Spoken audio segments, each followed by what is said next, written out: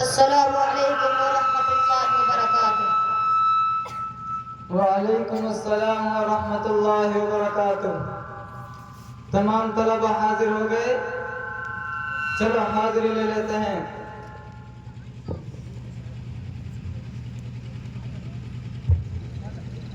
محمد کلو